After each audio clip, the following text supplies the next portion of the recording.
మీకు తెలిసిందే జేతవనంలో మరి సంక్రాంతి ఎప్పుడు మహా అద్భుతంగా జరుగుతుంది. సో జనవరిలో దానికి తప్పనిసరిగా రండి. అలాగే ప్రతి నెల జేతవనంలో 23 నుంచి 29 వరకు మహామౌన ధ్యానం జరుగుతుంది మన ఉనికిల్ సుబ్బారావు సార్ ఆధ్వర్యంలో. చాలా బాగుంటుంది. దానికోసం ఒక సపరేట్ ఒక పెద్ద బిల్డింగ్ రమణ మహర్షి పేరుతో, మీరు అక్కడికి వెళ్తే అరుణాచలం పోయినంత ఫీల్ ఉంటుంది ఆ బిల్డింగ్ లోకి వెళ్తే, చాలా బాగుంటుంది. సో ఈ కార్యక్రమాలు నిరంతరం నిర్వహిస్తుంటాము. మరి ఎవరు వచ్చినా అక్కడ నిరంతరం అన్నప్రసాదం ఉంటుంది. ఎటువంటి ఏది ఛార్జెస్ ఉండవు, కేవలం డొనేషన్ పైనే ఆశ్రమం నిర్వహిస్తారు. చక్కటి పిరమిడ్ వసతి సదుపాయాలు అన్ని చాలా బాగుంటాయి.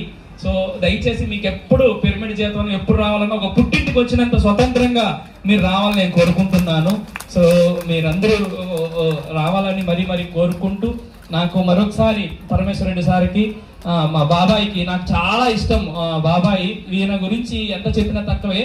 నేను వెస్ట్ గోదావరికి వెళ్తే సంక్రాంతికి, సో ఏ సెకండ్ క్వశ్చన్ లేకుండా నేను పిలవగానే నాతో పాటు 4 రోజులు తిరిగితే, 4 రోజులు తిరిగినప్పుడు ఆయనతో ఉన్న మాస్టర్స్ ఈయన ఆ ప్రాంతంలో పత్రిజీ లాగా చూస్తారు.